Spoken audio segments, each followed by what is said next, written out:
Bien,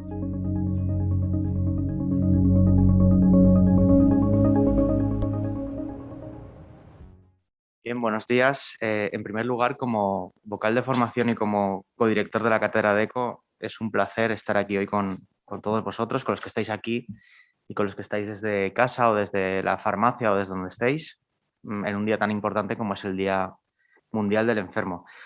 Vamos a dedicar esta jornada a las personas con demencia. Todo esfuerzo y trabajo que podamos hacer por este colectivo de pacientes siempre será una buena noticia y pensamos que esta jornada va a suponer un pequeño impulso, un pequeño paso más en la lucha por seguir avanzando en la investigación, en el estudio y en la realización de trabajos científicos dentro del área que hoy nos ocupa, que no es otro que el deterioro cognitivo y el envejecimiento saludable. Con este objetivo nació la Cátedra de ECO, la cual no hubiera sido posible sin el trabajo conjunto que hemos realizado desde el colegio y desde la Universidad Cardenal de Errázuriz, ¿no? No nos cansaremos de agradecer el esfuerzo y la implicación de pues todos los que estamos aquí hoy, miembros de la cátedra y los que no han podido estar, pero seguro que están acompañándonos, aunque sea de espíritu, ¿no? Aprovecho para agradecer la presencia a la doctora Cristina Balaguer, vicedecana de la Facultad de Farmacia del CEU. Y pues contaros un poco que gracias a la cátedra DECO estamos dando un paso más para que el colegio, para que el MICOF sea un centro de investigación y, por supuesto, para que apoye a las farmacias para que sean un centro de detección precoz del deterioro cognitivo. Y es que este proyecto también surge como una respuesta a la necesidad social que tenemos de ayudar a los pacientes susceptibles de desarrollar este deterioro cognitivo, ¿no? ¿Por qué? Porque además tenemos una red de farmacias muy potente y muy amplia a lo largo, en este caso, de la provincia de Valencia, ¿no? Que nos gustaría seguir creciendo y creo que va a ser un poco el futuro que nos queda a la cátedra, pero vamos a seguir dándole. El cribado es vital y, como bien dijeron mis compañeros de cátedra, acuñaron, nunca es demasiado pronto para actuar, ¿no? Ya parece que vayamos tarde. Para poder dar un paso más en la lucha contra el deterioro cognitivo, hoy tenemos la suerte de estar acompañados por grandes expertos en la materia. Contamos con el doctor Rafael Sánchez, que es el jefe de servicio de neurología del Hospital Arnau de Vilanova, Guiria, ¿no? Pues el formato es así, ¿no? Con Gemma García, que es doctoranda CEINDO y trabaja en el Hospital La Fe, Universitario y Politécnico La Fe de Valencia, con Teresa López de Coca, que también es doctorada en CEINDO, y con María Gil, que es farmacéutica en el Departamento de Servicios Asistenciales Farmacéuticos y Formación de esta casa, del MICOF, y también es doctoranda en CEINDO.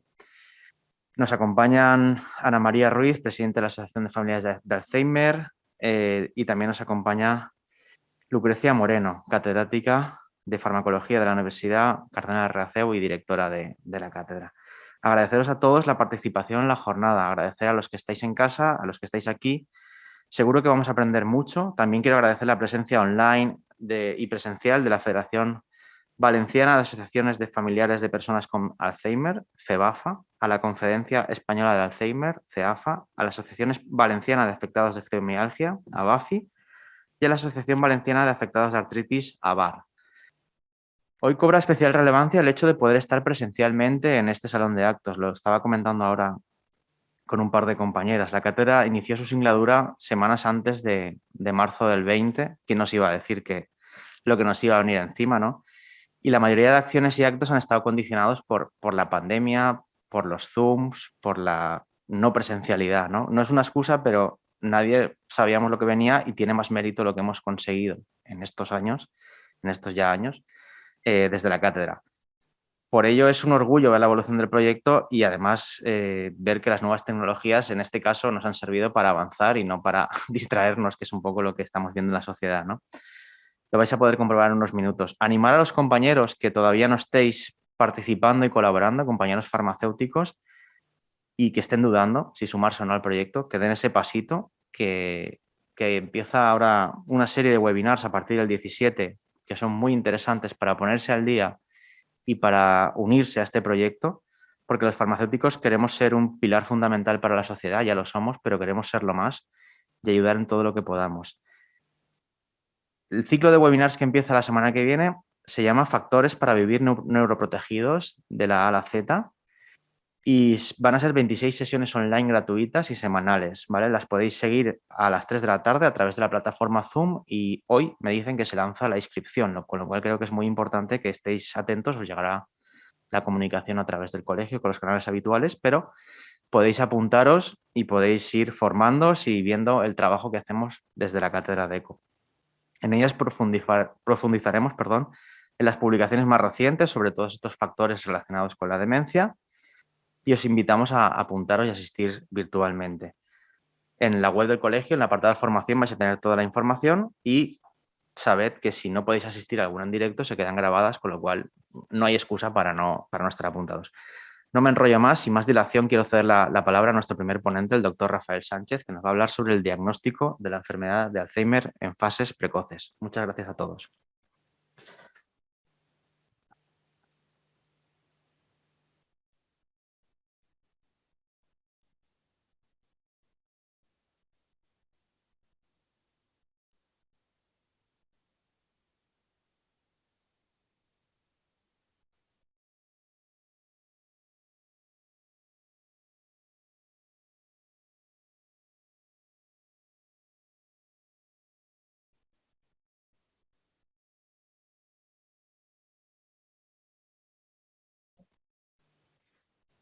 Muy bien, pues muchas gracias. Antes que nada, agradecer a los organizadores de la reunión, al Colegio de Farmacéuticos, a los integrantes de la cátedra, el invitarme a participar en esta jornada.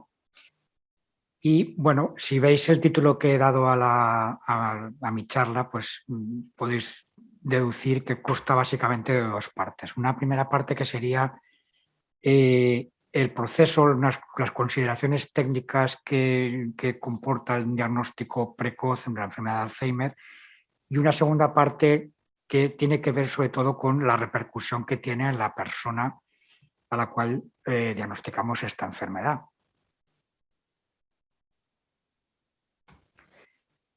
Esto es un editorial del Lancet Neurology del 2012, es decir, de hace 10 años, que, bueno, pues lo tenéis, demencia, nuevos criterios, pero no nuevos tratamientos.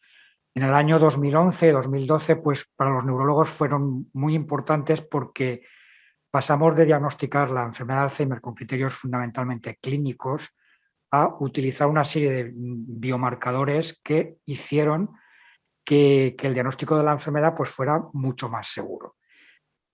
Pero ya se remarcaba entonces de que estos nuevos criterios no habían traído parejos nuevos tratamientos. Bueno, pues esto era así, y fijaros que el año pasado, en junio del 2021, pues la FDA aprobó, después de 15 años sin ningún nuevo tratamiento para la enfermedad de Alzheimer, un nuevo tratamiento, que era el aducanumab. La aprobación pues realmente tuvo muchísima controversia. Se aprobó por lo que de una vía rápida, y realmente basándose en unos estudios, en unos endpoints subrogados, es decir, en los estudios no se apreció realmente un beneficio clínico, pero sí una serie de beneficios, una serie de marcadores fundamentalmente en resonancia. Y se aprobó a expensas de que futuros estudios confirmaran estos beneficios. Bueno, esto, como os digo, pues ha sido motivo de muchísima controversia, incluso de dilemas éticos, etc. Pero la realidad es de que la Agencia Europea del Medicamento pues no la aprueba. En Estados Unidos se puede dar fundamentalmente a pacientes que están incluidos en ensayos clínicos, pero en Europa de momento no está aprobado. Es decir, que nos mantenemos en ese punto de no tratamiento. Y mientras este no tratamiento curativo de la enfermedad persiste, sin embargo, los métodos diagnósticos pues van progresando. De hecho, pues bueno, ya en algunos países está ya aprobado, y aquí pues o este año o el que viene tendremos la posibilidad de hacer el diagnóstico de la enfermedad de Alzheimer pues con un simple análisis de sangre. Fijaros, pues la prensa generalista pues ya se hace eco de este problema, que va a ser relativamente sencillo, entre comillas, el diagnóstico de una enfermedad de Alzheimer, pero, claro, se plantea a quién diagnosticarlo y si, no existiendo un tratamiento curativo, qué consecuencias puede tener para la persona hacer un diagnóstico de este tipo. Como os decía, dos partes un poco de la charla. Lo primero, cómo diagnosticamos en fases tempranas la enfermedad de Alzheimer y luego las repercusiones para el sujeto. Para la primera parte, pues yo lo he planteado como una sesión clínica, como pueda ser la que hacemos pues casi todos los médicos pues por las mañanas, en una sesión clínica, vamos. Entonces ese es poneros un caso clínico que es real, modificado para que no resulte reconocible, pero para que veáis un poco cómo es el proceso de diagnóstico de la enfermedad. Es un paciente joven, relativamente joven, 64 años, y que lo mandan del médico de cabecera porque el sujeto nota que le falla la memoria. Tiene factores de riesgo vascular, pues bueno, es diabético, tiene una dislipemia tratada, tiene una apnea del sueño y como profesión, pues tiene una profesión de responsabilidad, es juez en activo.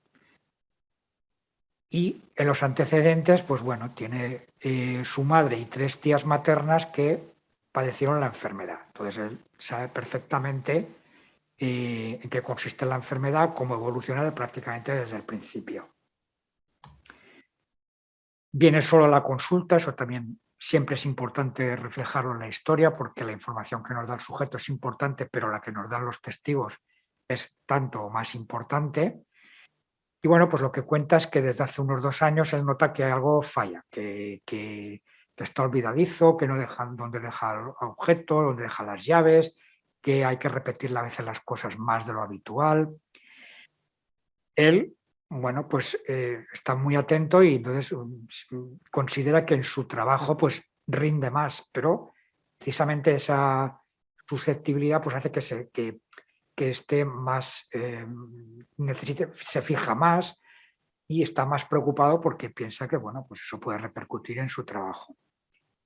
Es decir, está preocupado por esos fallos de memoria que probablemente sean muy leves. Bueno, en la consulta de neurología, pues lo que podemos hacer al principio son lo que llamamos test de screening. Son unos test básicos que no son estrictamente diagnósticos, pero que nos orientan mucho. Entonces, lo que solemos hacer aquí en mi hospital, por lo menos, es un test que se llama el test de MoCA, que valora varias funciones cognitivas, pues visual, ejecutiva, identificación, la memoria. Por ejemplo, veis que se les nombran 5 palabras y al cabo del rato se les vuelve a preguntar. Se valora la atención, el lenguaje, abstracción, etc.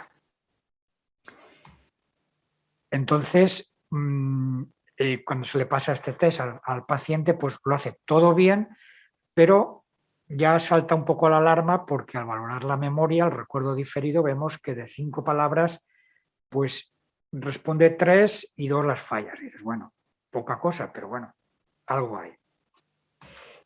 Otro test de screening que también solemos utilizar es este que se llama test de alteración de la memoria, que es más selectivo para lo que llamamos la memoria episódica. Entonces, básicamente es parecido al anterior en cuando valoras la memoria, es decir, son 5 palabras, 2 frases, luego, pues bueno, una serie de preguntas que tienen que ver con la memoria semántica, la memoria de orientación temporal, y al cabo del rato le preguntas esas palabras y les das pistas. Lo hace todo bien, pero cuando le dices una memoria de vocación libre y con pistas, pues falla. Poco, pero hay pequeños fallos ahí. Como todo deterioro cognitivo en estudio, pues se le hace un test, una prueba de neuroimagen, puede ser un TAC, puede ser una resonancia. Las neuroimagen, pues fundamentalmente la hacemos primero para descartar otros procesos que pueden simular un deterioro cognitivo, pero también con criterios positivos, en el sentido de buscar sobre todo patrones de atrofia. En este caso, pues la resonancia la podemos considerar normal. Pues, por ejemplo, nos fijamos mucho en el hipocampo, que suele ser la zona donde se inicia la enfermedad de Alzheimer, ver si hay atrofias, como os digo, normal. Entonces, otra secuencia en un corte axial, la zona temporal, en principio se puede considerar como normal. No hay otras lesiones, pues tumores, aumento de alguna isquemia que haya sido silente y que se manifieste posteriormente, o aumento de los ventrículos, todo eso es normal. Entonces, bueno, hay muy poca cosa, pero llegamos a un punto en que nos planteamos con este paciente qué es lo que puede tener. Pues no tiene nada. Sabe lo que le ha pasado a su madre y a sus tías y pues tiene un poco de fobia a tener esta enfermedad. O una serie de nombres o de que todo tiene que ver con fases iniciales de la enfermedad, pero que, como iremos viendo, no son estrictamente iguales. Lo que se han llamado fallos subjetivos de memoria o quejas subjetivas de memoria, deterioro cognitivo leve o paciente asintomático a riesgo o fase prodrómica de una enfermedad de Alzheimer. Y realmente todo esto tiene que ver porque estamos, si algo tenemos claro es que de haber algo estamos en una fase muy inicial de la enfermedad, no tiene una demencia, eso seguro. Pero lo que sí que sabemos es de que la base anatomopatológica, la base histológica de la enfermedad está décadas antes de que la enfermedad se manifieste clínicamente. Eso lo tenemos claro, lo que son, lo que describió Alzheimer en el siglo pasado, las placas neuríticas y los ovillos neurofibrilares, eso está décadas antes de que clínicamente se manifieste. Toda esta fase preclínica, deterioro cognitivo leve, pues es, lo que os decía, la fase inicial de la enfermedad y que es lo que nos interesa caracterizar. Bueno, eso se puede nombrar de varias maneras. Bueno, pues la Asociación Americana de Neurología pues lo ha diferenciado en estos estadios. Fijaros, un primero estadio que sería prácticamente normal, un estadio 2 que sería un deterioro cognitivo subjetivo u objetivo sutil, eso sutil siempre pues es un poco indefinido, que no origina discapacidad y que pueden existir trastornos conductuales, pues como puede ser, pues por ejemplo, trastornos del humor, ligera depresión, etc. Una siguiente fase sería lo que llamamos un deterioro cognitivo, en el que ya hay ligera discapacidad, y las siguientes ya tendríamos una demencia establecida con afectación funcional y en diferente grado. Bueno, Alzheimer fobia. Pues bueno, la realidad está ahí, las encuestas así lo dicen. Esto es una encuesta del gobierno americano y lo que está claro, pues bueno, pues fijaros que prácticamente pues cuando se les pregunta si a la población general si tiene preocupación por tener algún problema de memoria en el futuro, pues la gran mayoría lo manifiestan. Pero si encima hay antecedentes familiares de haber padecido la enfermedad, pues prácticamente la proporción es enorme. Es decir, que el temor a padecer la enfermedad, eso es real. Pero aún más, quiero decir, ese mismo temor pues puede hacernos que cuando pasamos test neuropsicológicos o cuando valoremos al sujeto, pues un poco pueda incluso falsear esos test y que además eso repercuta en el día a día del sujeto de pues bueno, su bienestar psíquico pues esté afectado. Y pasamos al siguiente concepto, que serían las quejas subjetivas de memoria, que tienen importancia por lo que un poco los estudios que estamos haciendo en la cátedra, un poco están centrados fundamentalmente en este grupo de pacientes, que bueno, siempre ha sido considerado algo así como algo un poco etéreo, difícil de definir, y de hecho pues hizo pues que fijaros que en el 2020 también en el Lancet se reunieron un panel de expertos para intentar definir exactamente qué era esto de quejas subjetivas de memoria y si tenía alguna importancia o no. Esto pues está un poco imbricado en conceptos un poco más genéricos, lo que sería la metamemoria o la metacognición. La metamemoria sería pues todos esos procesos en los cuales la propia persona es como se autochequea, se autoevalúa y hace juicios sobre su propia memoria o, de aspectos más genéricos, la metacognición. Es decir, todos tenemos esa experiencia de autoevaluarnos. Eso es una función cognitiva más. Esta fase de quejas subjetivas de memoria, pues probablemente en ese autochequeo el sujeto se da cuenta de que algo va mal. Es consciente de esos pequeños fallos, cosa que cuando no los tienes, pues no les das valor.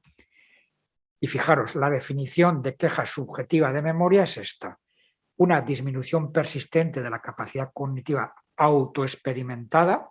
El sujeto se compara con una situación previa y ve que no es lo mismo que tenía antes. Y únicamente lo detecta el propio sujeto. No tiene por qué ser percibido por otras personas y cuando le pasas test cognitivos, pues son normales. Fijaros que la única diferencia con la normalidad es de que el sujeto se autovalora y ve que no es diferente a como era antes. Bueno, esto hay que pasar una serie de test para ver que efectivamente esas funciones cognitivas son normales. ¿Y qué puede pasar con esto? Pues puede ser que mejore, que no progrese o, lo que más nos interesa, que progrese a la siguiente fase, que sería deterioro cognitivo leve o hacia una demencia. Pues lo que se ha visto es de que los pacientes con queja subjetiva de memoria que buscan ayuda médica, pues tienen más riesgo de progresar, de hacer un deterioro cognitivo leve y progresar posteriormente una demencia. Pues esto, un poco uniéndolo a algunos de los estudios que estamos realizando, pues cuando el paciente va a la oficina de farmacia, pues probablemente el que ve la opción de ofrecerle un test cognitivo y se ofrece a hacerlo, pues probablemente es porque él ya es consciente de que tiene algún pequeño ligero fallo. Y bueno, pues la probabilidad de que eso tenga una repercusión posterior es mayor. Y fijaros, lo que se ha visto es que estudios longitudinales en personas cognitivamente intactas que tienen ya la enfermedad de Alzheimer, es decir, que si analizáramos el cerebro tendría esas plaquitas y esos ovillos, con esas quejas cognitivas de memoria el riesgo de progresión pues es alto, a un deterioro cognitivo ligero o hacia una demencia. El siguiente paso en ese escalón sería el deterioro cognitivo leve, que es más o menos lo mismo que el anterior, pero aparte de notarlo el sujeto u otras personas, cuando ya le pasamos un test neuropsicológico ahí ya hay fallos. Leves, pero fallos. Y para diferenciarlo un poco de las demencias, esos fallos leves, digamos que no le interfieren al sujeto en el día a día. El sujeto puede funcionar perfectamente. Aunque, si analizáramos ese cerebro, pues tiene placas y, o sea, el sustrato histológico lo tiene igual. No es un concepto que no es solo propio de la enfermedad de Alzheimer, puede ser de otros tipos de demencias, aunque la característica de la enfermedad de Alzheimer es lo que llamamos deterioro cognitivo leve amnésico, es decir, con afectación exclusiva de la memoria episódica. Bueno, pues un poco lo que pasaba con la queja subjetiva de memoria. ¿Qué puede pasar? Pues hay un grupo de enfermos que son los que se llaman no conversores, que son deterioros cognitivos leves por otros procesos, enfermedades psiquiátricas, alteraciones metabólicas, pero otros sí, y eso es lo que nos interesa, claro, son los que van a progresar, fundamentalmente por Alzheimer, pero también por otras demencias. Y otros dos conceptos que ya precisan el uso de biomarcadores serían lo que se llaman pacientes asintomáticos a riesgo o fase prodrómica de la enfermedad de Alzheimer. Asintomático a riesgo son sujetos que no tienen síntomas, están cognitivamente normales, pero cuando se le hace biomarcadores, pues hay pues fundamentalmente demostración de que hay depósito de amiloide, de lo que es la base histológica de la enfermedad.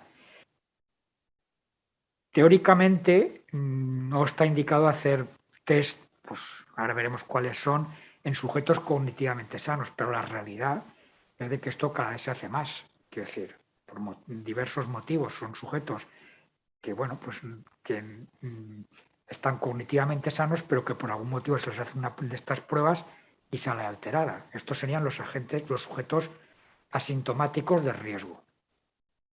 Y presintomáticos de enfermedad de Alzheimer, esto se refiere exclusivamente a cuando hay una mutación. Las formas genéticas de la enfermedad de Alzheimer son muy pocas, un 1%, y cuando se hace un estudio y tienes la mutación, aunque estés asintomático, pues vas a desarrollar la enfermedad seguro. Entonces, este es el grupo de enfermedades de pacientes que se denominan presintomáticos de la enfermedad de Alzheimer. Bueno, pues este es el estudio que se le hizo al sujeto, al paciente. Fue un estudio bastante completo, no voy a entrar en detalles, pero en general todas estas áreas estaban bien: orientación, procesos atencionales, cognición espacial.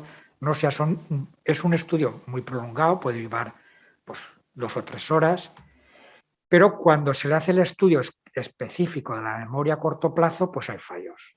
Quiero decir, vemos, además de los test de screening que podemos hacer el neurólogo en la consulta, pues al hacerle un estudio neuropsicológico hay fallos. Fijaros, los leo las conclusiones. En conclusión, en el perfil cognitivo obtenido se objetivan dificultades significativas en memoria verbal y visual y levemente en funciones ejecutivas. En lo que respecta a la esfera emocional, mediante el test de screening realizado se evidencia sintomatología depresiva, es lo que os he comentado, que pueden haber también trastornos conductuales. Y fijaros, en la actualidad, pese a que estas dificultades no repercuten en la funcionalidad del paciente, en cierta medida debido a la reserva cognitiva, eso sería otro tema, factor protector, reserva cognitiva, una persona con estudios superiores, es decir, que tiene mucha reserva cognitiva, sería recomendable. Es decir, hay fallos, pero no hay repercusión en el día a día, pero no es normal. Es decir, que de estos estadios que os había comentado, pues probablemente podríamos encuadrar al sujeto en este. Vale, pues estamos aquí, pero claro, el paciente llegado a este punto me dice, bueno, ¿esto va a progresar o no va a progresar? ¿Me voy a quedar aquí? ¿Voy a ser no conversor? ¿Voy a ser...? Y entonces es cuando ya hay que recurrir a los biomarcadores. Bueno, clínicamente tiene un patrón que es lo que llamamos un síndrome amnésico de tipo hipocámpico, que es bastante característico de una fase inicial de una enfermedad de Alzheimer, es decir, tiene afectación selectiva de la memoria episódica.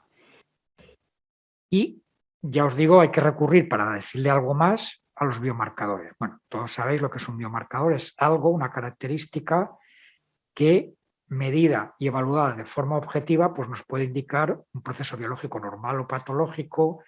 Nos puede también servir para valorar una respuesta a un tratamiento, es decir, que hay de varios tipos: diagnósticos, de gravedad, que nos pueden servir para el estadiaje, de progresión, de monitorización de tratamientos, etc. Entonces, el marcador ideal para la enfermedad de Alzheimer sería aquel que estuviera sobre todo relacionado con un rasgo fundamental de la fisiopatología, que haya sido correlacionado con estudios neuropatológicos, es decir, que se compare con el estudio de cerebros que tienen la enfermedad, indudablemente que tenga una sensibilidad y una especificidad alta, que sea preciso, fiable, barato, que sea cómodo y no lesivo para el paciente. Pues bueno, ya veréis que uno de los métodos que tenemos para estudiar los biomarcadores son las punciones lumbares. En general es una técnica que no es especialmente peligrosa, pero es molesta. Y, como os decía, lo ideal pues que también nos pueda servir para predecir cómo va la enfermedad. Pues esto tiene que ver con por qué se produce la enfermedad de Alzheimer. Básicamente, de manera muy resumida, tiene que ver con el metabolismo de la proteína amiloide, que puede seguir 2 vías: una que no es amiloidogénica y otra que sí que lo es. Eso origina que la proteína beta-amiloide se agregue, altere otra proteína que es fundamental también en la patología de la enfermedad de Alzheimer, que es la proteína tau, que se hiperfosforila, y todo eso lleva a la formación de placas de amiloide, lobillos neurofibrilares y a lo fundamental que es la destrucción de las neuronas y alteración de los neurotransmisores. Y eso, al final, origina la clínica del paciente. Entonces, biomarcadores, ¿cuáles tenemos? Pues genéticos, claramente de ese 1% que os he dicho que eran formas genéticas, son estas tres de aquí abajo, y luego la presenilina 1, 2 y la proteína precursora del amiloide, y luego una serie de alelos de riesgo, de los cuales el que más estudiado está es la ApoE, pero bueno, hay otros que también es parte del estudio que está haciendo Jordi Pérez Tur en la cátedra, otra serie de marcadores de genes de riesgo para padecer la enfermedad. Y luego una serie de marcadores de depósito de beta-amiloide en líquido cefalorraquídeo, PET amiloide y marcadores de neurodegeneración que tienen que ver con la otra proteína, la tau, y resonancia. Estos marcadores se ordenan en el tiempo, es decir, primero tenemos los que tienen que ver con el depósito de la proteína beta-amiloide y luego los que marcan un poco más neurodegeneración, con la proteína tau, etc. El líquido cefalorraquídeo lo típico es que la proteína beta-amiloide descienda, mientras que la proteína tau o fosfotau aumenta. Y eso además se ha visto que tiene clara correlación con la base histológica de la enfermedad. El beta-amiloide es otra posibilidad diagnóstica para demostrar el depósito de amiloide, con el inconveniente, entre comillas, de que es un diagnóstico un poco dicotómico, sí o no, y no nos sirve para valorar un poco cómo progresa la enfermedad. El PET-tau, que valora esa otra proteína, la proteína tau, es relativamente reciente, se está haciendo desde hace poco, sí que nos puede ser más útil para valorar cómo progresa la enfermedad. Marcadores topográficos pues, son un poco más tardíos, son fundamentalmente la resonancia, acordad lo que os he comentado antes de esa parte anatómica específica del hipocampo, es lo que más miramos, y suele estar alterado más en fases tardías. El PET de flujo de oxiglucosa, y con todo esto pues vamos haciendo una especie de mezcladillo. Pues tenemos marcadores diagnósticos, marcadores de progresión, y con todo esto pues podemos dar un diagnóstico con mucha seguridad. Es decir, al paciente hay que decirle que con los biomarcadores tendremos un diagnóstico de su enfermedad muy fiable. Pero, como siempre, pues bueno, hay que tener algunas precauciones. Pues, por ejemplo,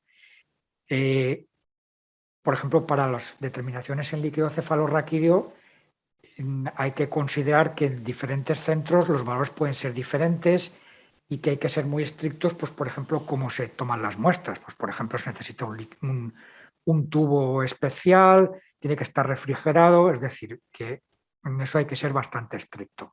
Lo que os decía del PET, que el hecho de dicotomizar pues hace que la sensibilidad especificidad puede ser un poco menor, que aun teniendo todo esto, el género femenino es factor de riesgo. También muy importante considerar que la ausencia de biomarcadores para la enfermedad de Alzheimer no excluye la posibilidad de otras causas de demencia. La enfermedad de Alzheimer sabéis que es con mucho la causa más frecuente de demencia, pero hay otras. Que además, aun teniendo positividad para la enfermedad de Alzheimer, tampoco se excluye otras comorbilidades, por ejemplo, fundamentalmente causas vasculares. Y también importante, pues que a partir de determinadas edades pues no nos planteamos hacer muchos de estos estudios porque se ha visto que la proteína beta-amiloide en edades avanzadas pues siempre nos va a salir alta o alterada en el beta-amiloide o en el líquido cefalorraquídeo disminuido. Con lo cual, a partir de determinadas edades esto no lo hacemos. Esto es lo que os decía, pues hay estudios donde se ha visto que la patología beta-amiloide en sujetos cognitivamente normales está aumentada. Pues esto conviene explicárselo al paciente antes de hacerle todas estas pruebas, incluso de la manera más sencilla. Podemos recurrir a estudios y tal, pero hay veces que con pictogramas sencillos y tal es como más se entiende, porque bueno, este hombre tiene un nivel cultural alto, pero no siempre es así. Entonces, sin hacerle nada con lo que tenemos hasta ahora, es decir, con una clínica compatible, pues lo que le podemos decir es esto, que el 18% de los pacientes con lo que él tiene a los 3 años va a tener un Alzheimer. Pero que si le hacemos estos biomarcadores y salen positivos, pues que el 59% va a desarrollar un Alzheimer a los 3 años. Y también dejarle claro de que aunque los biomarcadores sean normales, aún así, por otros motivos, por otras enfermedades, un 5% pueden desarrollar una demencia. Bueno, pues todo esto hay que explicarlo y bueno, pues hay que respetar siempre la voluntad del sujeto. Es decir, porque hay que explicarlo, pero claro, el diagnosticar una enfermedad que a día de hoy tratamiento curativo no tiene, pues indudablemente pues, puede tener unas consecuencias psíquicas y emocionales relevantes, pero que no hay que caer un poco en paternalismos ni en presunciones de que, bueno, esto mejor que no lo sepa. Es decir, si el paciente expresa su deseo en saberlo, pues indudablemente eso hay que respetarlo. Bueno, esto más o menos lo mismo. Yo os diría, pues, de manera muy resumida, qué ventajas puede tener para el paciente en estas fases el conocer que tiene pues, una enfermedad de Alzheimer.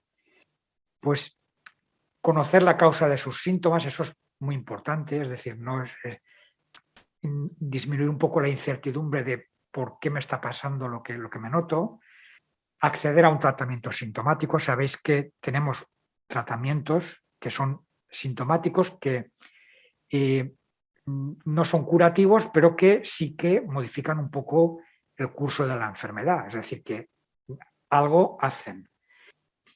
El sujeto puede planificarse su futuro, eso es indudable, puede, ya que hoy en día está todo esto también muy de actualidad, pues manifestar sus voluntades, participar en ensayos clínicos, también muy importante. Y aparte, bueno, ya sabéis que la enfermedad de Alzheimer pues es una enfermedad que afecta al sujeto, pero también a la familia, indudablemente. Entonces, para los cuidadores yo diría que es tanto más importante que para el paciente. Entiende lo que le pasa al paciente, puede dar respuesta a todas las dudas sobre los síntomas del paciente, intentar definir objetivos reales, ser realistas, es decir, saber lo que hay, hasta cómo va a discurrir la enfermedad y como os digo, ser realistas y preparar indudablemente el futuro de lo que va a venir. ¿Qué es la desventaja? Pues bueno, puede suponer un impacto emocional para el sujeto, eso hay que valorarlo siempre. Implicaciones laborales y sociales, es decir, acordaros de la profesión del paciente, de este sujeto, es una profesión pues, con una repercusión importante, o sea, que el que esto se sepa, pues bueno, pues para el sujeto puede tener cierta repercusión. El estigma social, entre comillas, pues bueno, y también la posibilidad de un diagnóstico erróneo, es decir, ya, pues por ejemplo, en el beta-amiloide hemos tenido un caso de que, bueno, de que las cosas con el tiempo pueden variar. Esto es como todos los procesos. Es decir, que aparte de la posibilidad de saber, también está el derecho a no saber. Siempre este derecho, pues bueno, es un tema muy controvertido, pues bueno, esto en test genéticos está bastante estudiado y siempre tiene que tener el límite de la repercusión hacia a terceros y hacia el propio sujeto, pero eso está ahí. Pero bueno, si me decís qué actitud es un poco mejor en estas fases precoces, si esperar y ver o diagnóstico precoz, yo pienso que con todas estas razones, indudablemente, el diagnóstico precoz para el sujeto y para la familia en la balanza, pues lo supera. Pero, y si esto sí que es importante, es de que lo que no se plantea es la necesidad de un diagnóstico, porque ese un poco nihilismo de el abuelito le falla la memoria, pues es por la edad, tal. No, quiero decir, eso, el llegar a un diagnóstico, eso sí que es importante. Bueno, el caso clínico en concreto, pues cuando se le hizo un PET amiloide, pues era positivo para amiloide cortical. Bueno, un PET bastante característico. Y cuando se le hace el estudio de líquido cefalorraquídeo, por un lado se le hizo la ApoE, que como os he comentado es un gen de riesgo, que la ApoE tiene varios haplotipos, 2, 3 y 4. El 4 es indudablemente de riesgo, mientras que el 3, que era este caso, pues en principio no. Y el líquido cefalorraquídeo, pues tenía elevado lo que llamamos los marcadores de neurodegeneración, la tau y la fosfotau, pero como cosa curiosa, entre comillas, pues tenía la proteína beta amiloide 1,42, que es la patológica, como veis está en rango. Pero aquí hay veces que es una consideración técnica, no tiene mayor importancia, pero siempre hay que considerar el resto de otra beta amiloide, que es la 1,40, y al hacer el ratio, pues bueno, era característico de la enfermedad. Es decir, que en este sujeto, pues bueno, estaría en este punto. Alteración en la tau, la fosfotau. La beta amiloide estaría normal, pero con un cociente alterado, es decir, que el sujeto sería productor de amiloide y sería compatible con una enfermedad de Alzheimer. O si queréis en esta otra manera de encuadrarlo, sería amiloide, tau, neurodegeneración. No tendríamos al sujeto encuadrado aquí. Entonces, cuando nos planteamos todo esto, pues un poco ya terminando, pues bueno, hay que evaluar la capacidad del sujeto para comprender la repercusión de todo esto que nos planteamos con él, tanto si los marcadores son positivos como negativos o incluso como si no son concluyentes. Bueno, en otras enfermedades, pues por ejemplo la enfermedad de Huntington, etcétera, pues se exige, no sé ahora si se sigue haciendo así, una valoración psiquiátrica para que el sujeto, bueno, pues sepa, sea consciente de lo que puede pasar. Siempre aconsejable que haya un acompañante, valorar los apoyos que puede tener el sujeto, ver exactamente qué es lo que espera el sujeto de todo lo que le vamos a hacer, pues explicar los tratamientos que existen, cómo se puede planificar, apoyo social, a veces les sirve también para pues, bueno, pues tema de seguros, etcétera, es decir, organizarse la vida y, bueno, pues indudablemente todo esto llevarlo llevarlo a cabo teniendo en cuenta los medios que se precisan para hacerlo. Como conclusiones, en principio no se plantea si es oportuno o no diagnosticar una enfermedad de Alzheimer. Eso, en mi opinión, no tiene lugar. Es decir, siempre hay que intentar. Sabéis que, bueno, hay múltiples estudios de que la realidad es de que la enfermedad de Alzheimer está infradiagnosticada. Es decir, vas a residencias de ancianos y un porcentaje altísimo son demencias por enfermedad de Alzheimer sin diagnosticar. Eso pues no tenía que pasar. De lo que estamos hablando aquí, de un diagnóstico muy precoz en sujetos con mínimos síntomas, pues en mi opinión también los beneficios de un diagnóstico precoz superan a la actitud de esperar y ver cómo evoluciona. Que el diagnóstico de biomarcadores nos supone un alto grado de certeza de la enfermedad de Alzheimer, pero que en cualquier caso siempre se tiene que individualizar con el paciente que tienes delante. Bueno, muchas consideraciones éticas sobre todos estos aspectos y de muchas más otras cosas, pues de capacidad de toma de decisiones, etcétera, pues está recogido en este documento, que es muy interesante, documento Sitges. Y bueno, lo dejo aquí por si alguien está interesado. Y nada más, esto es lo que os quería comentar sobre estos aspectos.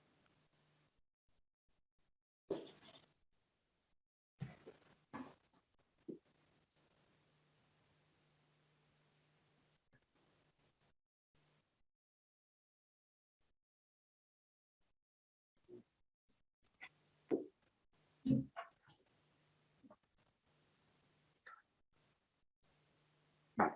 Luego comentamos lo que queráis.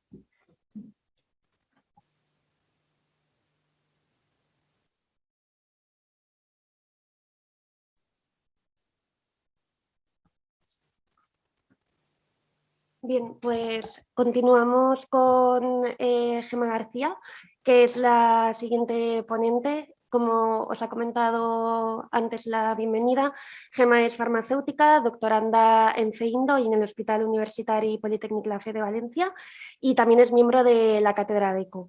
Gemma nos va a presentar una de las recientes publicaciones científicas que se ha hecho en el marco de la Cátedra DECO.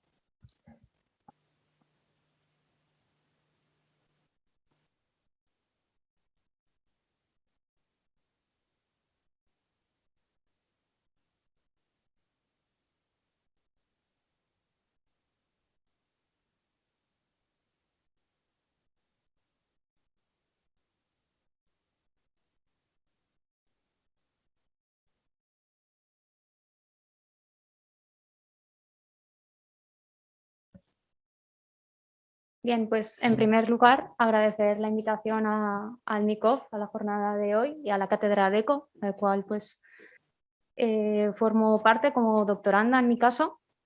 Y bueno, y felicitar al doctor Rafael Sánchez por la presentación, me parece muy interesante y muy ilustrativa de la enfermedad de Alzheimer. Durante la jornada de hoy yo les voy a hablar sobre los factores asociados a la demencia de la A a la Z. La presentación de hoy es fruto de un artículo científico, el primero, publicado por la cátedra, en el cual pues, colaboramos diferentes miembros del equipo y cuya finalidad tenía dos finalidades. Evaluar el conocimiento de los farmacéuticos para reforzar estas jornadas, ¿no?, que estamos organizando y estos webinars que vamos a empezar a partir de este mes. Y, por otro lado, realizar un listado de la A a la Z para que tuviera finalidad divulgativa y que nos ayudara un poco a recordar cuáles son aquellos factores que tenemos que tener en cuenta. A modo introductorio, destacar que en el año 2020 la Comisión de Lancet, que es una de las más prestigiosas a nivel mundial, publicó un artículo en el cual afirmaba que el 40% de las demencias se podrían modificar mediante diversos hábitos. Estos hábitos serían diferentes, serían importantes en diferentes etapas de la vida, como por ejemplo en edad temprana en el nivel educativo del paciente, ya en edad media la pérdida auditiva, el traumatismo craneal, la hipertensión, y en edades más avanzadas factores como el tabaco, la depresión o el aislamiento social cobrarían una mayor importancia. Así pues, nosotros llevamos más de 10 años el grupo de investigación buscando estos factores, ¿no?, que también podrían estar relacionados con la demencia, y elaboramos el AZ, que, como bien os he dicho, incluye estos factores y además incluye otros muchos que surgen a partir de una extensa revisión bibliográfica. En esta figura podéis ver ilustrado, ¿no?, ese camino a la demencia, ¿no?, y cómo diferentes factores pueden intervenir. Vemos un sujeto que representaría los factores no modificables de la enfermedad, como es la edad, el sexo o la genética, que va cargado con una mochila, que son factores muy poco modificables o más difícilmente modificables, mejor dicho, como puede ser el nivel educativo o el empleo. Y este sujeto va cargado con un paraguas que ilustraría los factores protectores de cara a la demencia y sobre el cual cae una lluvia que representa los factores de riesgo. Así pues, en función de lo grande que sea este paraguas o de la intensa que sea la lluvia, esto va a condicionar que el sujeto tenga una mayor predisposición a presentar demencia en el futuro o no. Todo ello en la fase asintomática, que como bien ha dicho el doctor Rafael Sánchez, esta patología es una enfermedad neurodegenerativa, en la cual transcurren muchos años desde que empiezan los primeros procesos fisiopatológicos hasta que aparecen los primeros síntomas. Y bueno, a lo largo del avance de esta enfermedad pues nos pueden surgir ciertas alertas como la queja subjetiva o la depresión, trastornos más de cara a la conducta. Bien, pues una de las figuras que realizamos en este artículo fue el AZ, que lo ilustramos recordando un poco al programa tan de moda ahora, ¿no? Con la finalidad de que fuera más fácil de recordar. Como bien he dicho, hoy me centraré simplemente en aquellos factores que hemos añadido nosotros. Bien, para empezar, mencionaré referencias sobre las bacterias y la nutrición. Las bacterias cambios inadecuados en la microbiota podrían conducir a una reducción de la diversidad microbiana.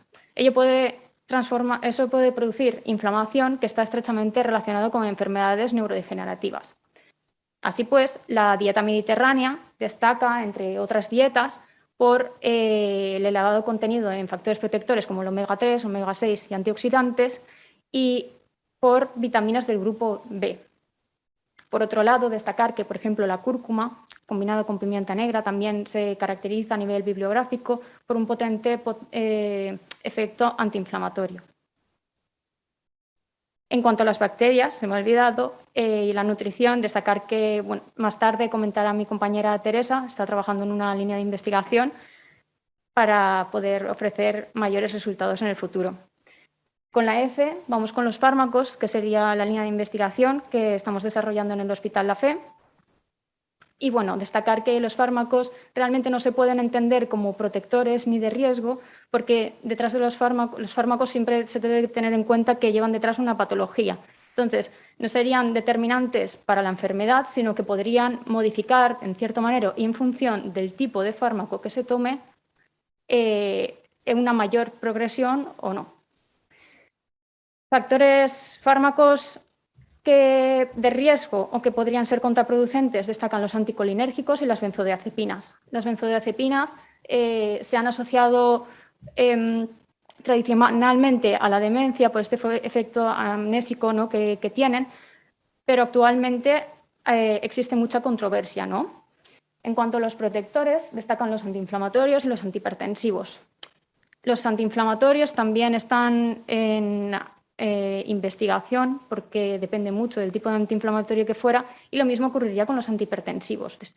Hay hipótesis que destacan que los ARA2 podrían tener cierto papel protector, pero todavía son necesarios mayores estudios.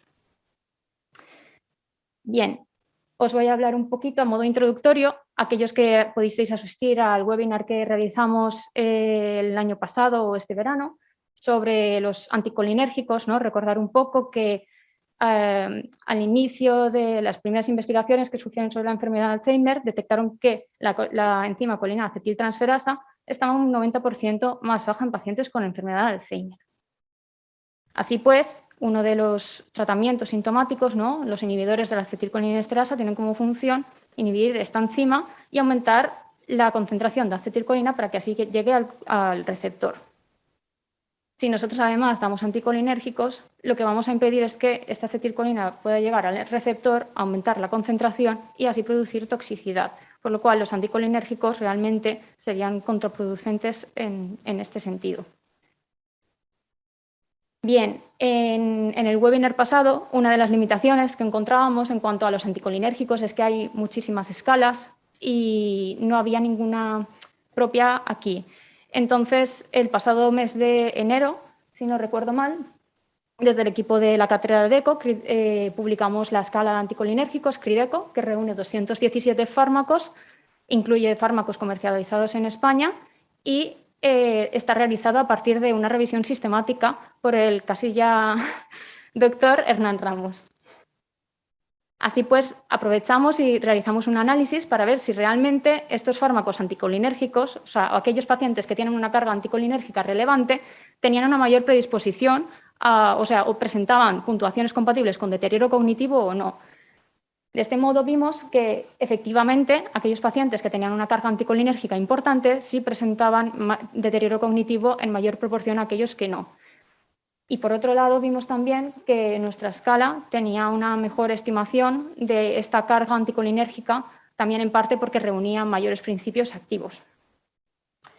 A modo de curiosidad, más para los compañeros farmacéuticos, ¿no?, que estamos tan acostumbrados a ver en la farmacia o en nuestros lugares de trabajo esta alta polifarmacia en estos pacientes de edad avanzada, vemos que destacan las benzodiazepinas o fármacos como la combinación del tramadol y paracetamol, son los más prescritos entre esta población, entre población con queja subjetiva de memoria. Estos fármacos, a pesar de que tienen una carga anticolinérgica baja, es importante tenerlos en cuenta porque si un paciente toma varios fármacos de baja carga anticolinérgica, esto puede hacer una sinergia y aumentar la carga, lo cual puede ser contraproducente en cuanto a la memoria. Bien, siguiendo con nuestro abecedario, pasamos con la J de juegos. Los juegos es la palabra que hemos utilizado para hacer referencia a la estimulación cognitiva, ya que las estrategias de estimulación cognitiva mejoran la memoria verbal inmediata y a largo plazo. Así pues, realizar juegos de entrenamiento mental permitiría agudizar la mente y prevenir o retrasar estas patologías. Con la L de lectura encontramos un tipo de estimulación cognitiva un poco más indirecta, no específica, pero que al mismo tiempo nos puede ayudar a reducir significativamente el riesgo de deterioro cognitivo. En cuanto a la M, músico, he aprovechado aquí para poner una fotografía de los Juegos de la Memoria, que he visto que ya han podido volver a reanudar un poco la actividad, y el nuevo disco que han publicado junto con varios artistas valencianos, Desorden en el Desván.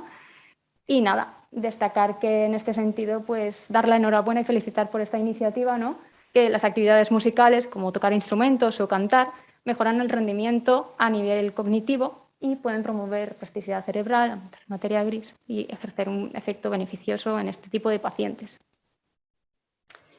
Queja de memoria.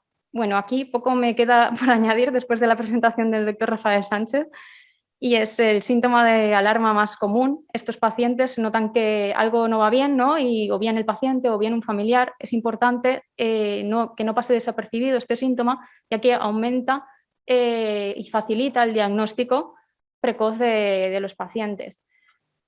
Desde las farmacias, pues ahora lo hemos visto, ¿no? Yo creo que es un papel han hecho un papel muy importante sobre todo durante la pandemia, ¿no?, que han estado abiertas y hemos podido facilitar el diagnóstico a varios pacientes. Aquí tenemos una imagen sobre un estudio que se realizó también, viendo las diferencias que habían cuando las farmacias se establecían una mejor comunicación con el centro de salud y con ende con el hospital. Y se vio que efectivamente cuando existe una mayor comunicación médico-farmacéutico, aquellos pacientes que sí que presentan queja de memoria pueden llegar a un mayor diagnóstico cuando lo tienen. Cuando no, pues se puede dejar en stand-by por un tiempo. Con la U de útil. Bien, pues con la U de útil hemos caracterizado la terapia ocupacional, que busca promover el bienestar, mejorar los niveles de salud, que el individuo se mantenga activo, y es una de las principales recomendaciones que se tienen por parte de los especialistas. Virus o infecciones. Esto es bastante, bueno, pues sigue en investigación, ojalá en unos años podamos dar más información, ¿no?, pero hay ciertos virus, como el virus del herpes simplex tipo 1, que ciertas investigaciones apuntan a que podría estar relacionado con la deposición de las proteínas amiloides, que, como bien hemos dicho, son las características en los procesos fisiopatológicos de la enfermedad. Este artículo pues, destaca que quizás tratar esta patología, el herpes labial, con medicaciones podría reducir el riesgo de demencia, pero bueno, como bien he dicho, los fármacos también hay que tomarlos con cautela y debemos seguir investigando. Con la W, ya casi terminando, encontramos la web. Bien, en la web Bueno, Internet es una ventana a otro mundo, ¿no? Yo creo que vamos camino a que esto cada vez tome mayor impacto y mayor relevancia en nuestra vida, ¿no? Y realmente, dependiendo de cómo usemos esta herramienta, puede ser una herramienta que nos pueda estimular muchísimo a nivel cognitivo, mediante la realización de diversas actividades, mediante lectura, estando actualizado, incluso para comunicarnos, como hemos visto, porque puede ser, pues, ahora en tiempos de pandemia, para comunicarte con personas que quizás no sea tan fácil ver de cara a cara, ¿no? Con la Y, yo he informado, esta es mi parte favorita, y es que realmente el objetivo de esta charla y de los siguientes webinars es favorecer que los pacientes, que la población esté más concienciada sobre los factores de riesgo asociados a la demencia y, por tanto, que podamos tomar acciones en nuestro día a día que nos lleven a prevenir o a hacer todo lo que esté en nuestra mano, por lo menos ser conscientes de aquello que podemos mejorar. En este sentido, pues también tienen un papel importante la resiliencia, el sentido de la coherencia, el propósito de la vida, el compromiso con la vida que tenga el propio individuo consigo mismo. Y bueno, destacar que también este año una de las líneas de investigación que posiblemente de aquí a unos meses podamos tener una ponencia de una compañera de Albacete, nos pueda ilustrar también un poco en este sentido. Y finalmente la Z. La Z, como os podréis imaginar, es el sueño. Se ha visto que dormir menos de 6 horas o dormir más de 9 horas podría ser un factor de riesgo relacionado con la demencia. Y es que alteraciones en el sueño o una mala calidad del sueño podría ser uno de los primeros síntomas también de alarma, incluso no sé si podría decir que nos puedan llevar a la demencia. Y bueno, finalmente, para terminar la presentación, destacar que lo que sabemos o lo que podríamos decir ahora, según la Comisión de Lancet, es que el 40% de las demencias podrían ser prevenibles. No sabemos hasta qué punto estos factores que he estado comentando, hay bastante bibliografía. Estamos en proceso de validar esta bibliografía y esperamos ofrecer resultados pronto. Os dejo, por último, un código QR donde os invito a que nos sigáis en las redes sociales. Todas las semanas publicamos contenido relacionado sobre el deterioro cognitivo y con la finalidad de acercar este conocimiento un poco más tanto a profesionales sanitarios como a la población en general. Y bueno, eso sería todo. Muchísimas gracias por la atención.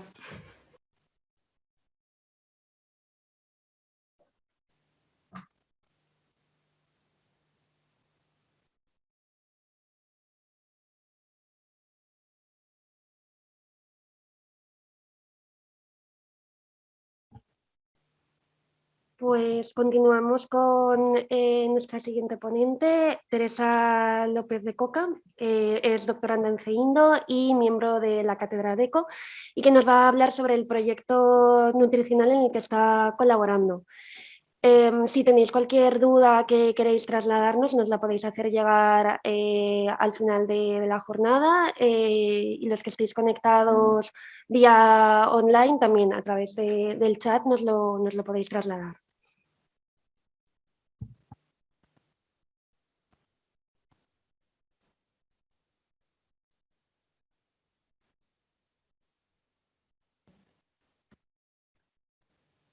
Vale, pues en primer lugar, reiterar las palabras de Gema y dar las gracias por la organización de estas jornadas.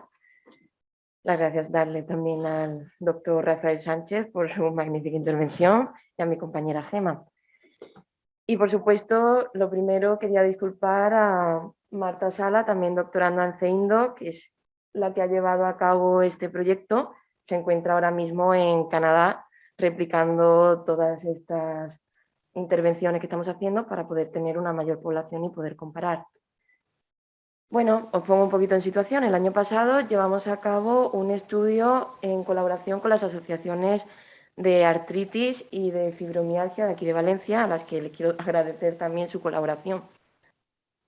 Para ello, primero de manera introductoria, quería mostraros un poquito las diferencias entre fibromialgia y artritis.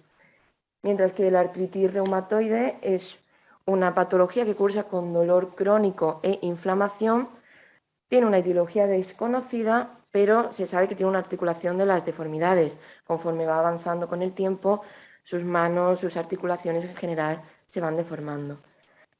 Y tiene un tratamiento que va enfocado a unas moléculas dianas para reducir la inflamación y proporcionarles una mayor calidad de vida. En cuanto a la fibromialgia, también lleva un dolor crónico, dolor de origen neuropático, sin inflamación aparente. También tiene una etiología desconocida. La fibromialgia, en cambio, no tiene un cambio físico con el paso del tiempo, no como la artritis, que sí que se puede observar bien en las articulaciones. Y en cambio, el tratamiento de la fibromialgia, como no tiene unas moléculas dianas sobre las que actuar, va directamente a paliar el dolor que estos pacientes sufren.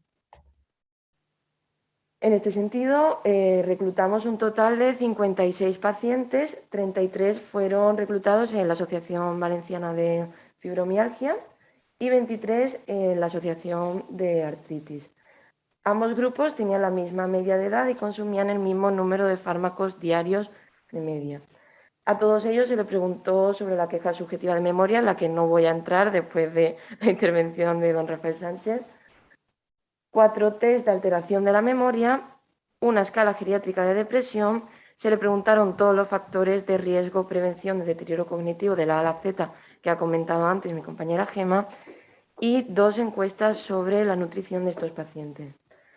A su vez se recogió toda la medicación que tomaban de manera cualitativa y se les ofreció una nutrición.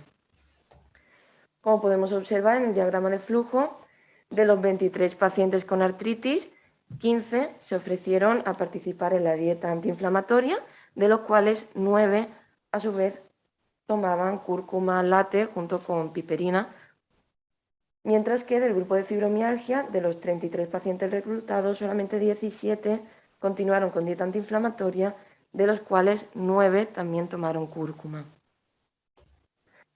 En primer lugar, me llamó bastante la atención la medicación que todos estos pacientes consumían, ya que si os fijáis, dentro del grupo de fibromialgia, la gran mayoría de medicamentos que toman son fármacos con efectos anticolinérgicos.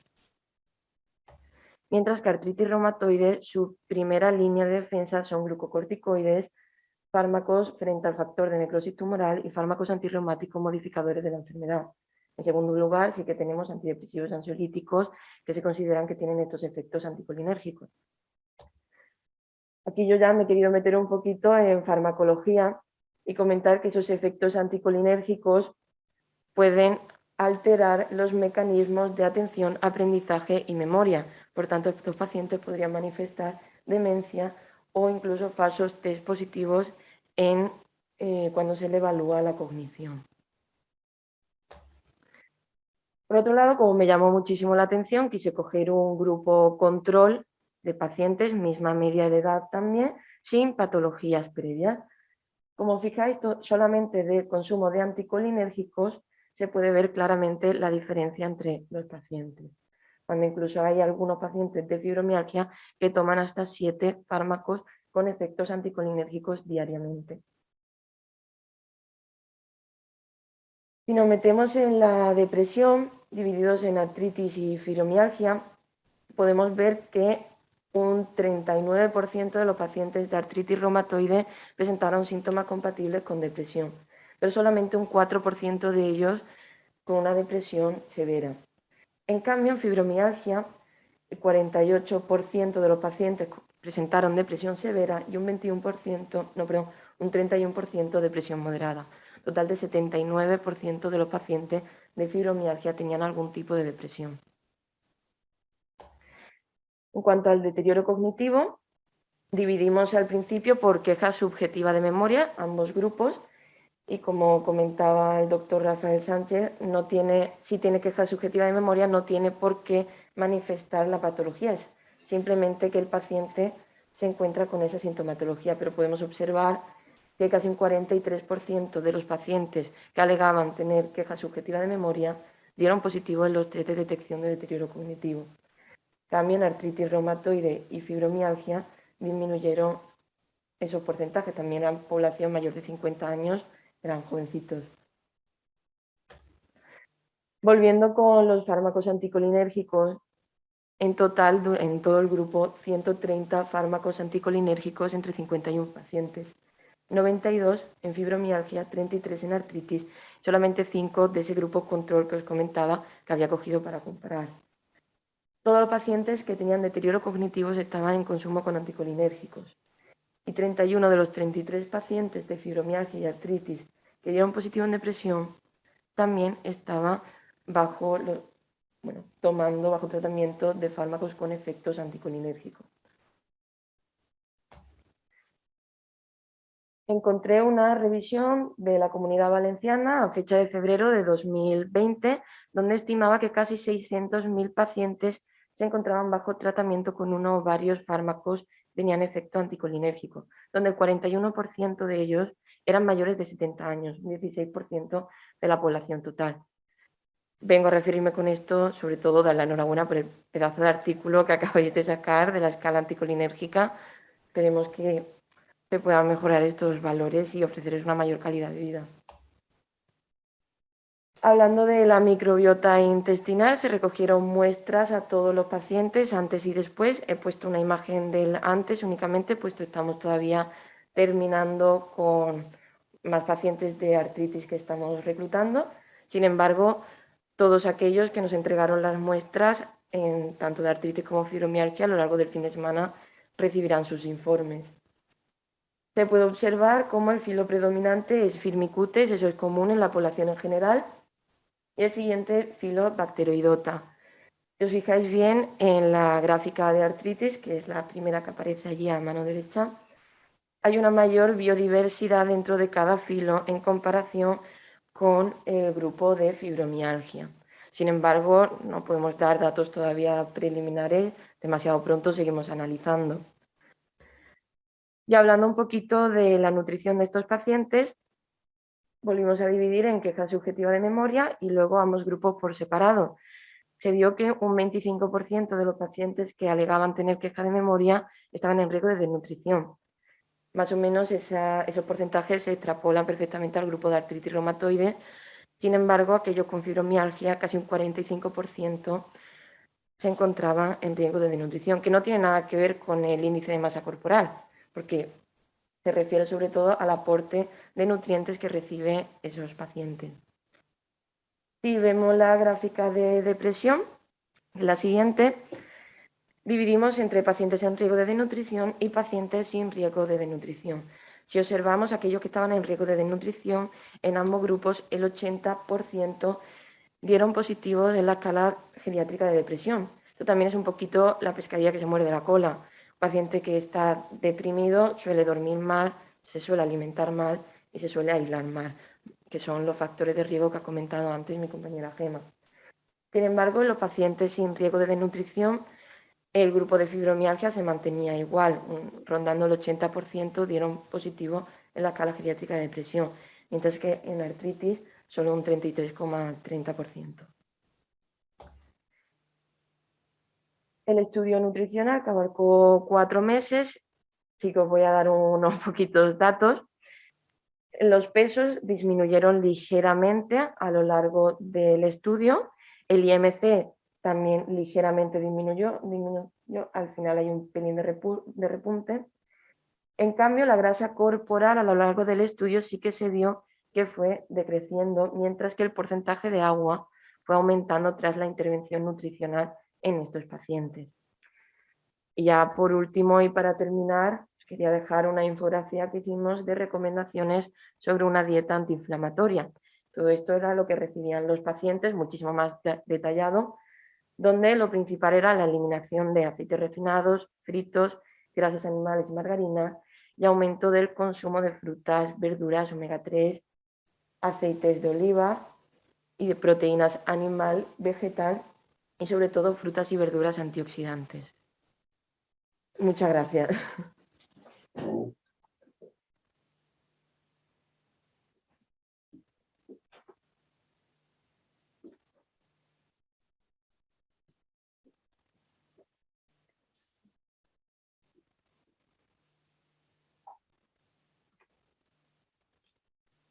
Bien, pues finalizamos con la mesa redonda que va a estar moderada por Lucrecia Moreno, catedrática de farmacología de la Universidad CEU Cardenal Herrera y codirectora de la cátedra DECO.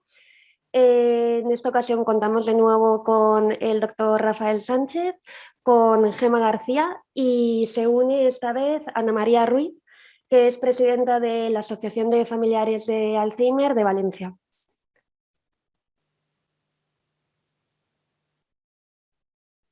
Buenos días a todos. Permitirme primero unas palabras de agradecimiento, sobre todo de agradecimiento al MICOF por haber hecho posible este sueño.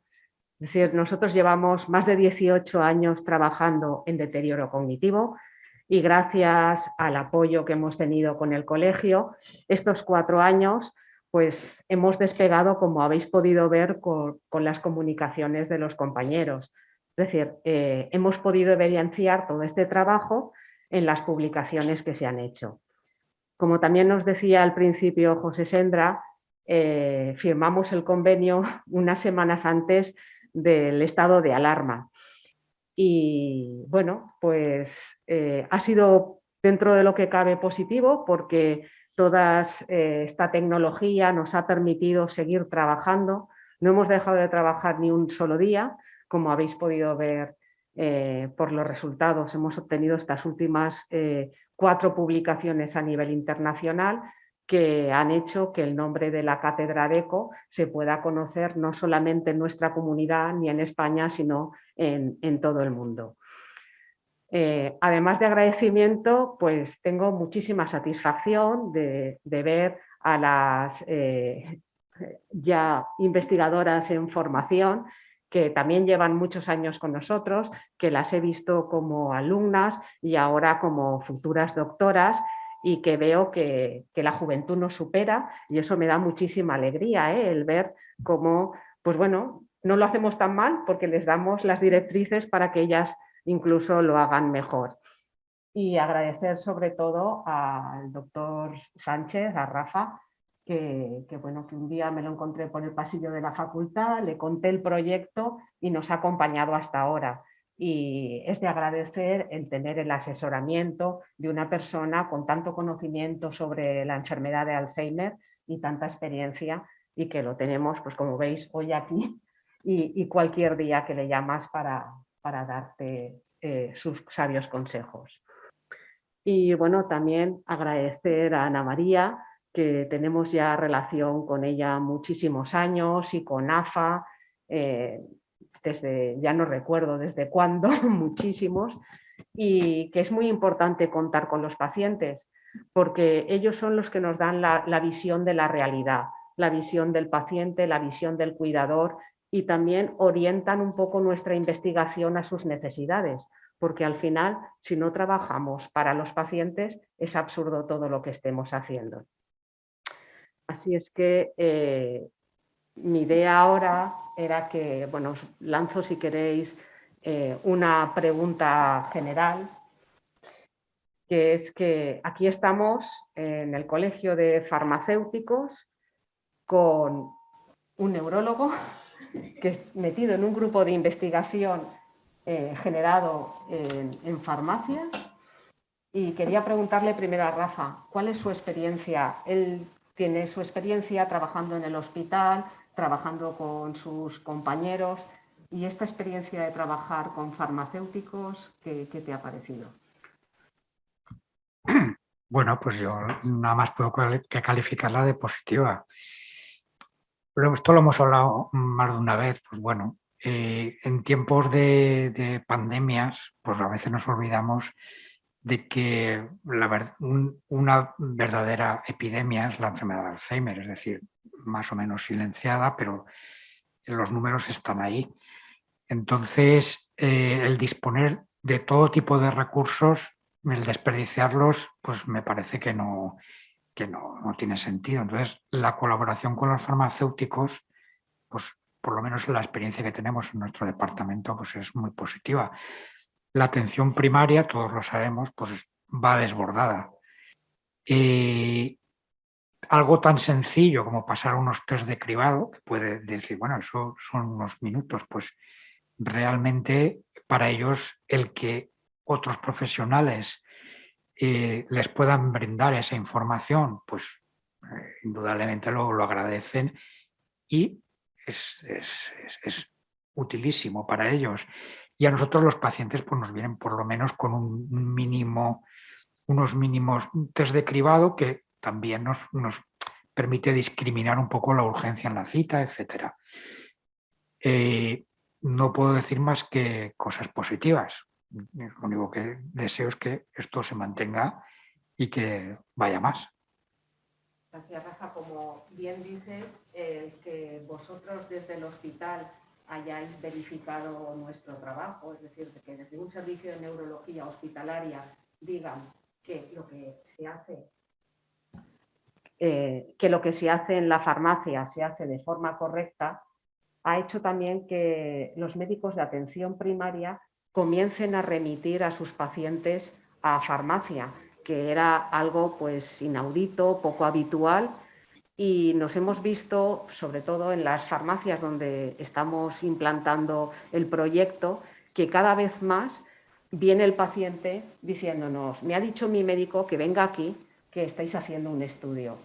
Esa bidireccionalidad que tenemos ahora con primaria también tenemos que agradecértela a ti, porque cuando desde un servicio de especializada afirman que lo que se hace en las farmacias se hace bien, da mayor credibilidad al resto de compañeros médicos. Sí, yo estoy convencido en algunos pueblos en concreto más, sobre todo, pues, por ejemplo, el ejemplo de Moncada. Es decir, que yo creo que la atención primaria está concienciada y que lo ve como algo positivo. Muchas gracias. Bueno, ahora quería comentarle a Gema, quería hacerle una pregunta. Gema empezó hace ya años siendo alumna de farmacia, colaborando con el proyecto Crideco, empezó haciendo cribados en farmacias comunitarias y después, pues bueno, ahora está en el Hospital La Fe, trabajando en ensayos clínicos, en pacientes con biomarcadores de Alzheimer. Y como hay muchos farmacéuticos que nos están escuchando online, quería un poco que nos dieras tu percepción del trabajo como farmacéutica en una farmacia comunitaria y luego cómo tu trabajo de farmacéutica se ha trasladado a hacer investigación en un hospital. Entonces, un poco que nos dieras esa percepción. Pues muchas gracias por la pregunta. Bien, pues mi impresión es que, como bien ha dicho Lucrecia, empecé privando en la farmacia, ¿no? Y realmente, pues al final ves que son necesarios, es una forma en la que el especialista se puede hacer una idea, puede hacer una estimación a priori, ¿no? Más sobre el estado del paciente y pueda servirle un poco para orientarlo a la hora de toma de decisiones. Yo en el hospital no estoy en los ensayos de demencias concretamente, estoy realizando la tesis en cuanto a Alzheimer, pero sí, bueno, mi impresión es que al final es muy necesario el seguimiento, que no se pierda el paciente, ¿no? Que se haga un seguimiento desde el paciente que es de atención primaria y que luego llega al especialista y que estén todos los profesionales sanitarios coordinados e informados para así que no se pierda que el paciente pueda llegar finalmente a un diagnóstico.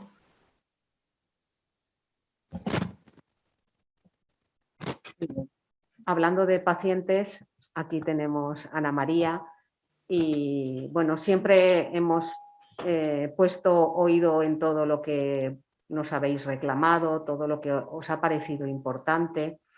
Eres conocedora de nuestro trabajo también desde el inicio y bueno, primero quería comentarte, sé también tus impresiones porque nos hablamos pero quería seguir diciéndote qué creéis, qué más podemos hacer, hacia dónde podemos dirigir, qué carencias veis desde el paciente, desde el familiar, que quizá podamos desde nuestra investigación ayudar de alguna forma.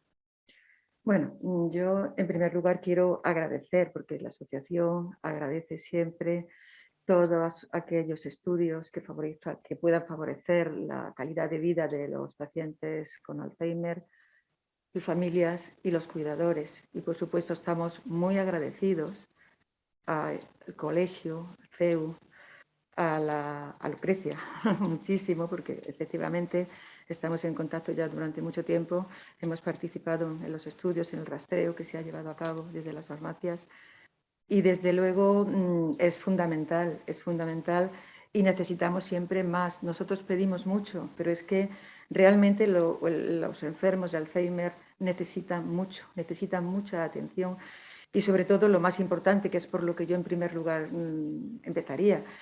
Estamos necesitados, estamos ilusionados, esperanzados en que realmente esas investigaciones que se están llevando a cabo, tanto en la detección precoz, que ya lo sé, es fundamental, se pone en primerísimo lugar. Hay muchas que no se han hablado, pero que se están haciendo actualmente, se está trabajando en diferentes aspectos y que van a tienen la posibilidad de llevar a mucha más gente el realizarse unos test que puedan facilitar la detección precoz. Pero sobre todo la cura definitiva, porque efectivamente esa pregunta que él se hacía, que puede llegar a un impacto emocional tremendo, es el conocimiento de los que, por desgracia, hemos tenido o tenemos muchos familiares, además, enfermos de Alzheimer, pues el quedarte al final con bien, voy a tomar un fármaco que me va aquí posiblemente esté subjetivando un poco el tema, breve porque no me gusta, pero es una situación muy dura porque la esperanza de la cura definitiva parece ser que está muy lejana, o al menos yo soy pesimista en ese sentido. Y lógicamente lo que se necesita es mucho apoyo, en primer lugar la implicación en todos los ámbitos, desde el punto de vista político, económico, todas las entidades, que realmente es una enfermedad que va en aumento, que nos puede afectar a todos y que es muy mala, en definitiva, no podía utilizar otra palabra. Entonces, con respecto a la colaboración, a lo que se está haciendo, pues no solamente que siga, sino ampliarlo. Yo tendría que decir cómo puede estar la situación dentro, porque tenemos que establecer antes de la pandemia y cómo vamos a quedar después de la pandemia, porque realmente la proximidad que puede o que necesita el enfermo y su familia de la sanidad es muy grande. Entonces, se tiende al aislamiento. Y esto para cualquier enfermo es malo, pero para el enfermo de Alzheimer es muchísimo peor. Lo hemos visto en la asociación del tiempo de confinamiento. Después, bueno, las consecuencias han sido muy negativas. Por tanto, dejando a un lado esto, que esperemos que se supere, ¿cómo tenemos que estar preparados para enfocar lo próximo? Pues cooperando y acercando de alguna manera el enfermo a las posibles ayudas que pueda tener.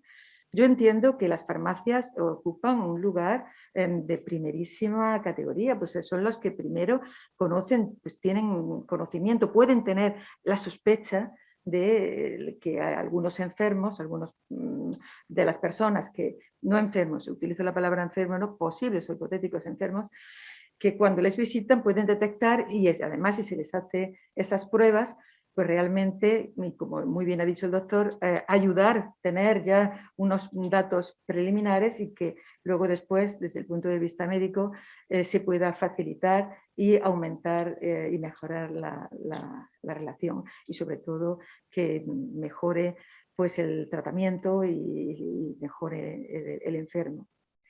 Esto es lo que en principio yo diría. Tengo preguntas que si quieren las podemos hacer, pero bueno, en principio no quiero te doy la palabra por si hay alguna otra intervención. Gracias, Ana María. Yo pensaba también últimamente en si se podrían poner este tipo de screening al servicio de la administración, igual que pues a partir de cierta edad nos hacemos un análisis de sangre oculta en heces, una mamografía, las mujeres, es decir, que cuando hay una época de riesgo, evitamos o acortamos ese riesgo haciendo screenings. Yo sé que Rafa muchas veces dicen que los screenings no son útiles a nivel poblacional, pero ¿adelantaríamos algo con eso? Plantearle a la administración que desde primaria, conjuntamente con las farmacias, a partir de los 65 años, una vez al año, pudieran las personas hacerse este tipo de test. ¿Valdría la pena? Bueno, a propósito de lo que comentabas, con respecto al tratamiento, yo no soy tan pesimista, quiero decir. Quiero pensar que el tratamiento, bueno, está ahí. Quiero decir, hay muchos ensayos clínicos, se invierte muchísimo dinero.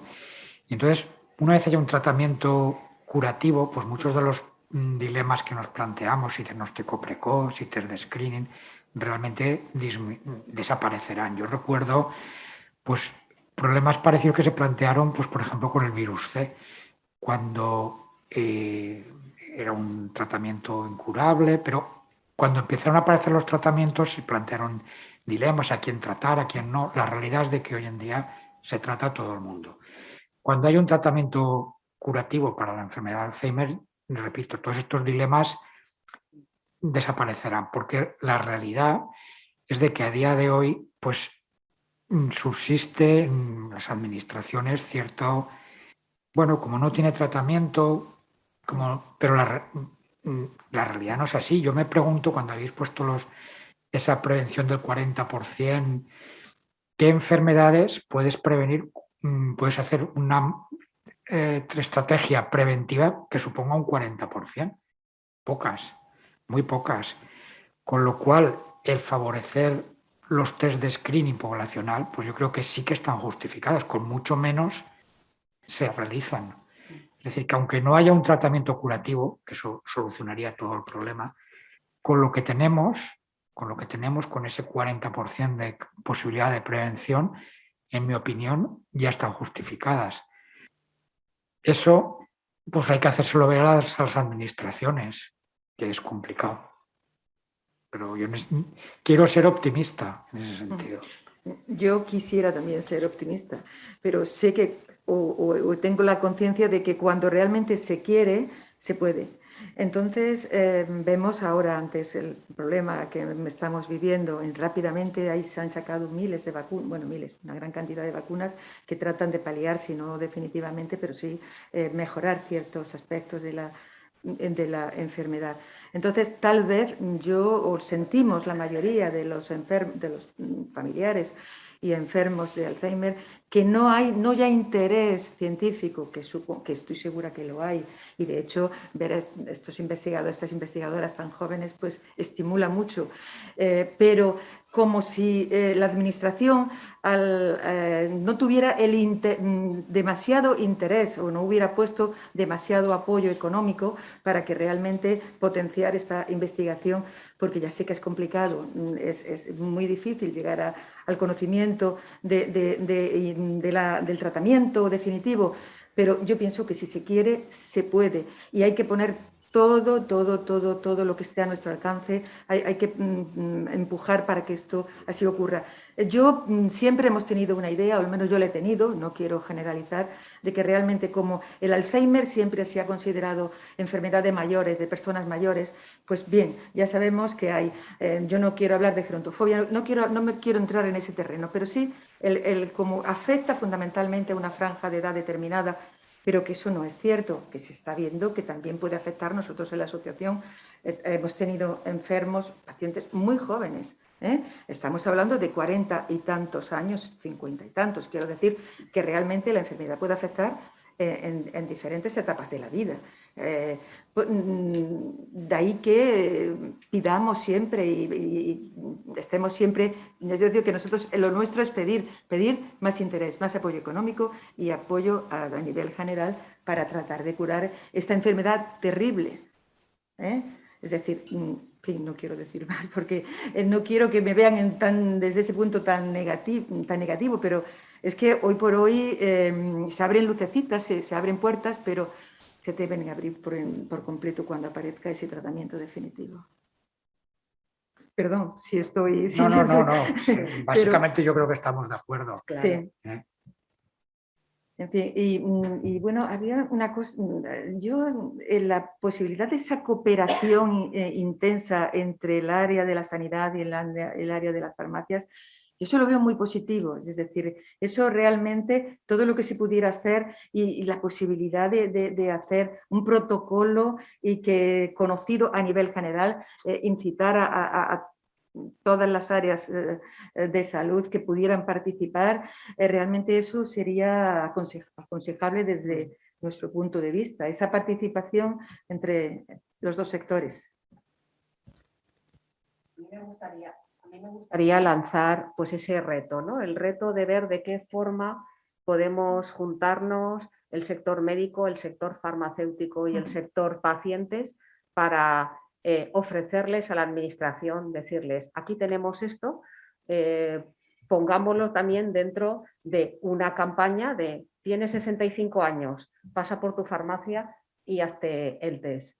Es decir, que sea una campaña en la que anualmente pudieras acudir, o si te sale bien cada 2 años, es decir, no hace falta, pero que igual que todos lo tenemos en mente de que vamos al dentista una vez al año o tal, hay ciertas cosas que por nuestra salud la hemos introyectado, pero todos no somos conscientes y quizá te apoyo esa idea de la vejez, ¿no? Es decir, esto nadie queremos vernos, lo vemos muy lejano, ¿no? El cumplir años, el llegar a ese momento, eso ocurre a otros, yo todavía no he llegado.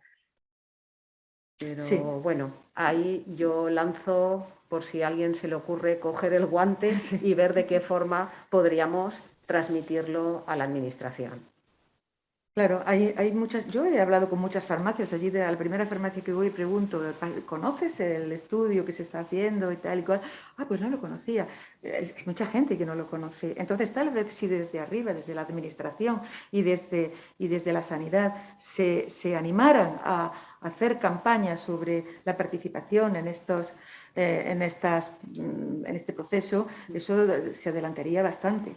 Es decir, pero es necesario ese empuje definitivo para que esto vaya al punto deseado. Muy bien. Pues yo también abro la ronda por si alguien de los que estáis aquí o están conectados quieren aprovechar para hacerle alguna pregunta a los expertos que tenemos hoy en la mesa.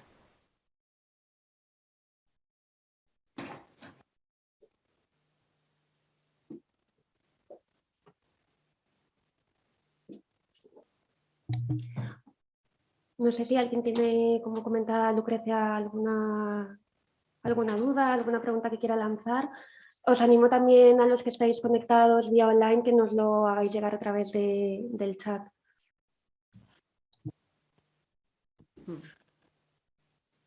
¿Puede ser? ¿En este o en el de abajo?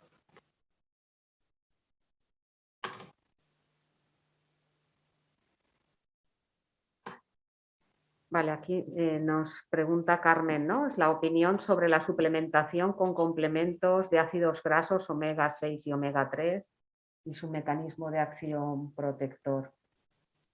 Bueno, pues vamos a ver, sí que hay suplementos nutritivos que incluso están incluidos ya en las guías que utilizamos para demencias, es decir, que útiles son. Hay estudios científicos que la avalan, vamos. Me imagino que en referencia al mecanismo de acción es pues, por ese efecto antiinflamatorio, ¿no? Y de disminuir radicales libres, que la base inflamatoria que tiene la enfermedad, todo. Además, como también comentaba ahora el doctor Sánchez, es decir, yo creo que la oportunidad de tener factores protectores en un 40%, es que nos lo están dando en una bandeja, ¿no? Intentemos, pues eso, llevar una vida sana, bajar el consumo de alimentos proinflamatorios, hacer ejercicio diario, hidratarnos bien.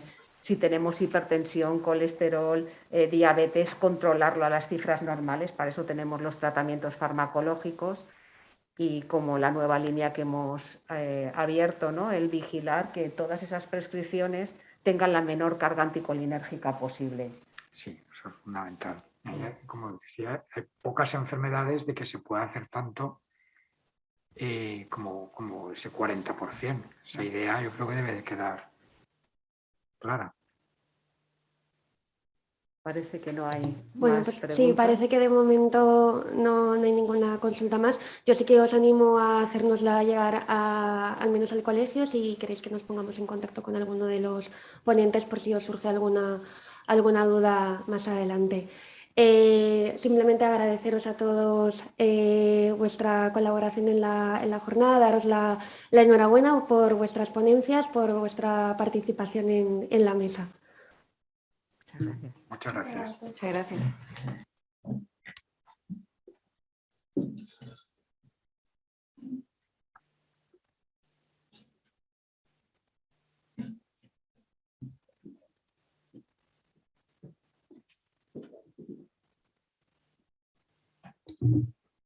Y bueno, ya para finalizar la jornada, simplemente quisiéramos recordaros que en el marco de la Cátedra DECO estamos poniendo en marcha un proyecto también de investigación para el cribado de deterioro cognitivo en farmacia comunitaria. En este proyecto, los principales colaboradores, además del MICOF y de la Universidad del CEU, son el Instituto de Biomedicina de Valencia y el Instituto de Investigación Sanitaria de la FE. Y bueno, lo que queremos conseguir con este proyecto es precisamente aprovechar la red de farmacias para que todo paciente tenga un punto sanitario al que acudir ante la sospecha de deterioro cognitivo y de esa forma colaborar con los distintos niveles asistenciales en la detección precoz del deterioro cognitivo. Aquí nos centramos en pacientes mayores de 50 años que tengan queja subjetiva de memoria y que no estén diagnosticados de una demencia.